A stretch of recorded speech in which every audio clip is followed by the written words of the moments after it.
नमस्कार, आप हमें YouTube पर इन खबर पे देख रहे हैं। मेरा नाम ऋषभ गुलाटी, मेरे साथ देविका चोपड़ा, और हम बात करना चाह रहे हैं कि अगर नरेंद्र मोदी की सरकार एक दूसरे पहलू, दूसरे टर्म के लिए वापस आए तो उनका इकोनॉमी पर पहले 100 दिन का एजेंडा क्या होगा। देविका, बहुत महत्वपूर्ण बात।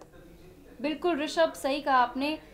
अगर हम पिछले 5 सालों को देखें तो बहुत कुछ हो चुका देखिए, है। जैसी वापस आए, जैसी आए पहली बात तो ब्लैक मनी SIT की बात करी, फिर उन्होंने स्वच्छ भारत की बात करी, फिर मेक इन इंडिया की बात करी, स्किल्स इंडिया की बात करी, और वहां से बढ़ते गए डिजिटल इंडिया, जनधन कहां कहां पहुंच गए।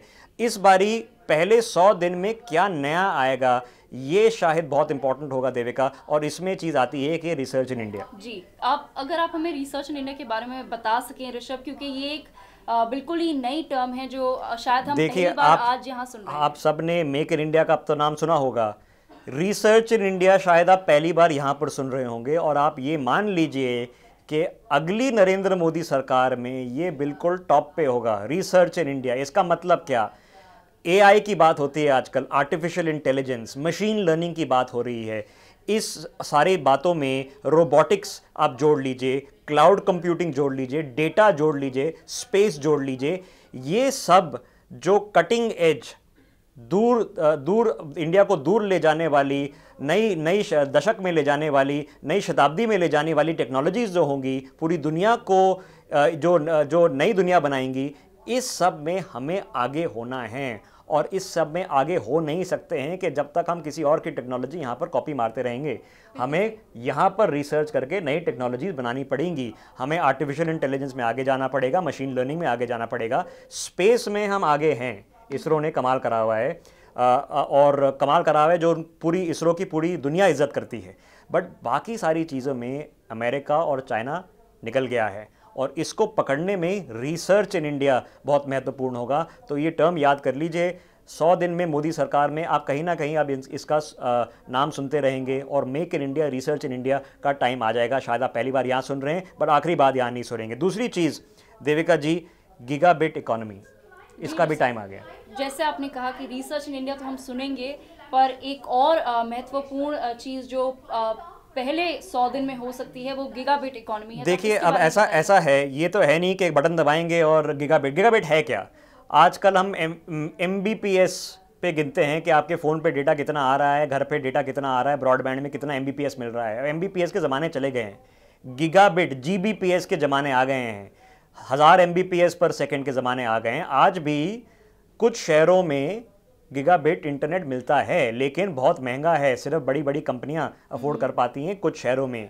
इसका एजेंडा कि भाई अगर हम गीगाबिट इकोनॉमी चाहते हैं तो हर नुक्कड़ में गीगाबिट इंटरनेट कैसे लाया जाए, ये तजुर्बा नहीं, इसका सोल्यूशन, इसका प्लान, इसका ब्लूप्रिंट आप समझ लीजिए कि ये इकोनॉमिक एजेंडा में अगली मोदी सरकार में बिल्कुल तुरंत होगा। और ये गीगाबिट से आप जोड़ लीजिए 5G देविका। एब्सोल्युटली। और ऋषभ, आप हमें थोड़ा गैलियम इकोनॉमी के बारे में भी बताइए। देखिए, गैलियम इकोनॉमी क्या है? गैलियम नाइट्राइड कह के चीज़ होती है, शायद आप लोगों को पता नहीं हो, बट गूगल कर सकते हैं। गैलियम नाइट्राइड एक कंपाउंड होता है।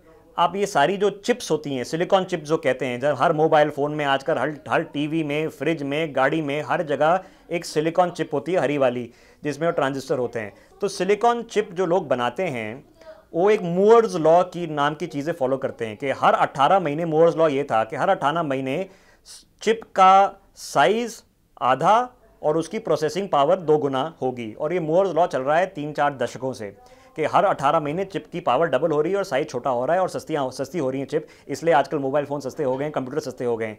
पर इंडिया में ये चिप्स बनती ही नहीं हैं, चाइना में बनती हैं, US में बनती हैं ये सिलिकॉन चिप्स जो हैं।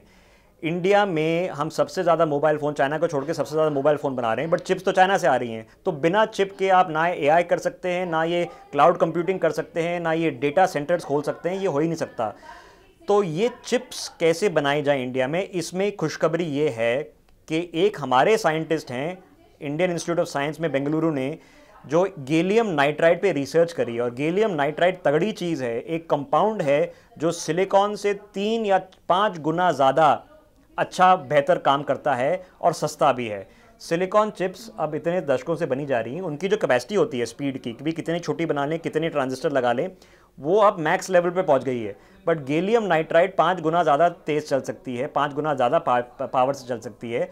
और एक 2,500 करोड़ का प्रोजेक्ट, नीति आयोग हमारी अभी ये गैलियम नाइट्राइड का एग्जामिन कर रही हैं कि अगर ये 2,500 करोड़ का प्रोजेक्ट निकल गया तो इंडिया को ये चिप्स जो करती हैं, फ़ोन में जो चिप लगती हैं, उसका हब बनाना ये बहुत बड़ा कदम होगा। और इस पे भी चर्चा तो होनी चाहिए, शायद इस पे पहले कुछ महीनों में ब्लूप्रिंट भी आ जाए और ये बहुत तगड़ा ब्लूप्रिंट होगा। देविका, ऋषभ, अब बात करते हैं बिजली की। एक इलेक्ट्रिक ब्लूप्रिंट भी हम एक्सपेक्ट कर सकते हैं? देखिए, टाइम आ गया है, ठीक है।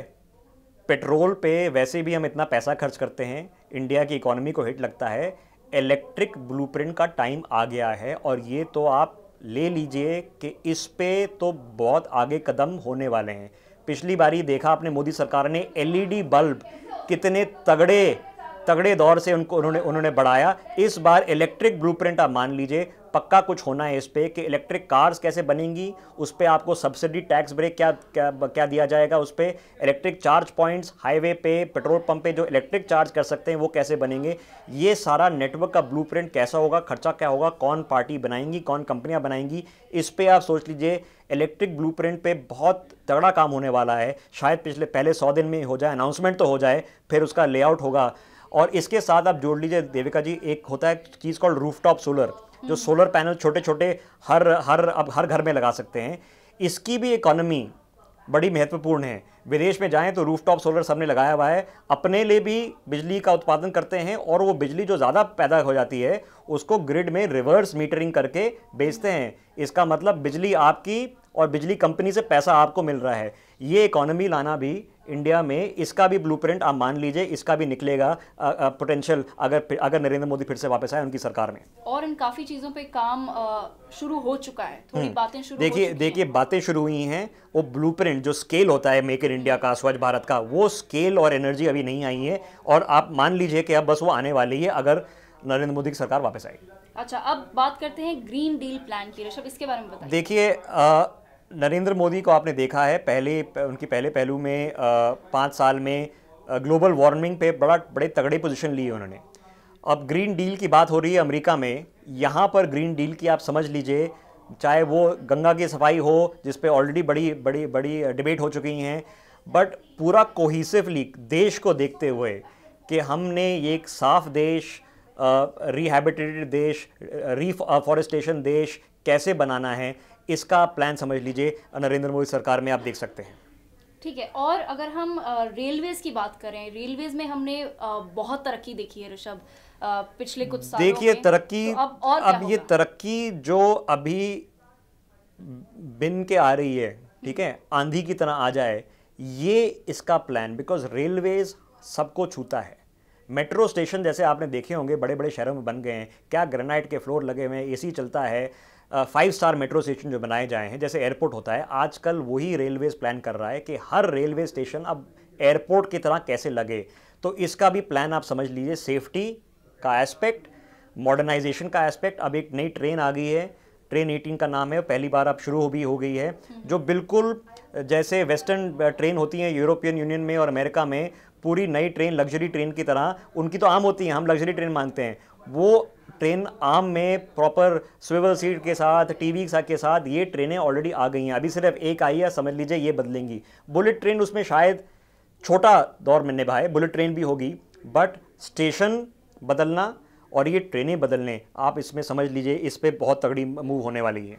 ज़रूर, और जब ये होगा तो हमें एक चीज़ का ध्यान रखना है कि ये सारी सुविधाएं हमारे लिए हैं, तो लोग भी जरा इन्हें संभाल के इस्तेमाल करें। बिल्कुल सही। और अगर आगे बढ़े उसमें एक चीज़ आपने देखी होगी नरेंद्र मोदी की सरकार में कि वो कर क्या रहे हैं, 5 साल से करा क्या है। जनधन की बात करते हैं, वो बात करते हैं कि भाई हमने मुद्रा लोन दे दिए इतने।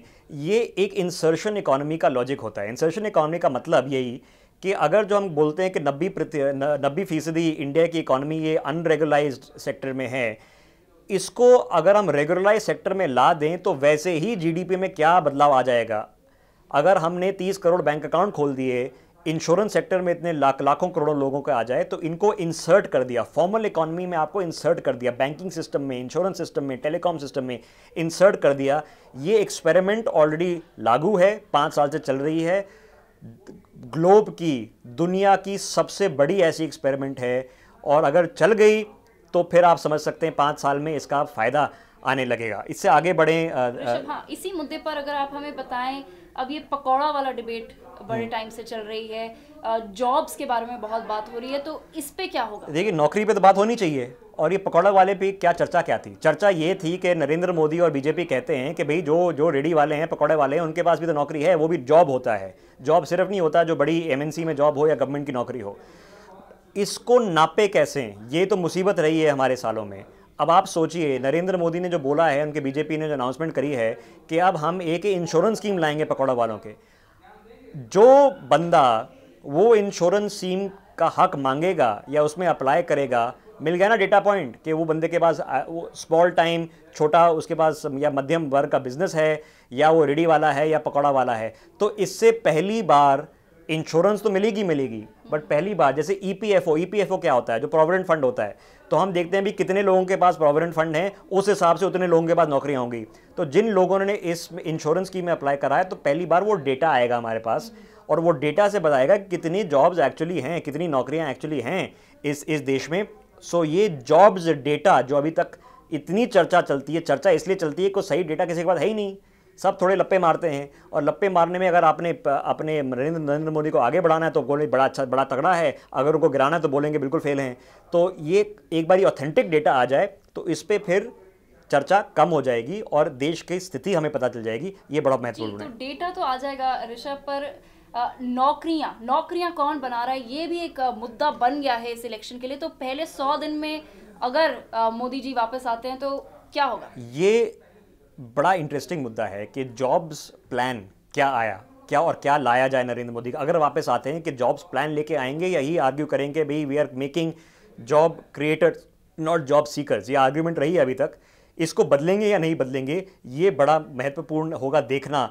और लगता तो है कि आप जॉब्स फील्ड, नौकरियों के क्षेत्र में आप कुछ बड़ी अनाउंसमेंट्स एक्सपेक्ट कर सकते हैं कि ये थोड़ा कोहेसिव प्लान बन जाए, थोड़ा जो तोड़ मोड़ के चल रहा है इसको एक लॉजिक दी जाए और इसको लाया जाए कि अगर हमने 20 लाख, 30 लाख, 1 करोड़, 2 करोड़, 3 करोड़, 4 करोड़ नौकरियां ढूंढनी है इस देश में, वो कैसे बनाई जाएंगी, उस पर थोड़े क्लैरिटी आ जाए। शायद आप सोच सकते हैं कि पहले कुछ, अगर मोदी सरकार वापस है तो पहले कुछ महीनों में आ जाए। और ऋषभ, एक आखिरी मुद्दा, बैंकिंग सेक्टर पे भी बहुत चर्चा हो चुकी है। ये कहा जा रहा है कि बैंकिंग सेक्टर इतना अच्छा नहीं कर रहा।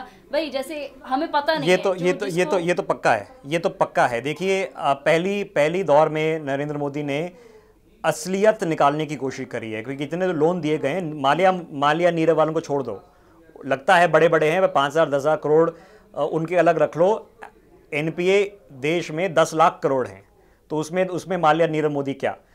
तो ये जो एनपीए पहले जो 2 लाख करोड़ से 10 लाख करोड़ की चर्चा चलती है और उसमें पॉलिटिकल चर्चा भी चलती है, वो असलियत ये है कि बैंक्स ने पहली बात माना है कि भाई हमारे पास जो हम लोन हर साल बोलते हैं कि भाई ठीक है, ठीक चल रहा है, एक्चुअली गलत है, ये बैड लोन है, तो उसको लिखा है एज एनपीए, तो 10 लाख करोड़ हो गई। बट 10 लाख करोड़ होगी तो उसको साफ कैसे किया जाएगा? तो ये तो आप पक्का ले लीजिए कि अगर मेजर तौर पे बैंक्स रिकैपिटलाइजेशन प्लान होगा ही होगा, उसके पैसे चाहे जो आरबीआई के रिजर्व से आए, जो चर्चा चल रही है कि भी 20% उनको रिजर्व क्यों रखना है, 5% 8% ही रख लो, चाहे वहाँ से आए या कहीं और से आए, बट बैंक रिकैपिटलाइजेशन तो पहले कुछ महीनों में पक्का ही है अगर नरेंद्र मोदी की सरकार वापस आए देगा। जी धन्यवाद ऋषभ, ये सारा इन सब चीज़ों के बारे में हमें बताने के लिए शुक्रिया, हमें देखने के लिए। अगर आप इन खबर पे यूट्यूब पे देख रहे हैं तो कृपया इसको शेयर ज़रूर करिएगा और वीडियो के नीचे कमेंट ज़रूर लिखिएगा और सब्सक्राइब दबा के अगर घंटी का आइकॉन बनाएं तो आपको और ऐसे वीडियो मिलेंगे।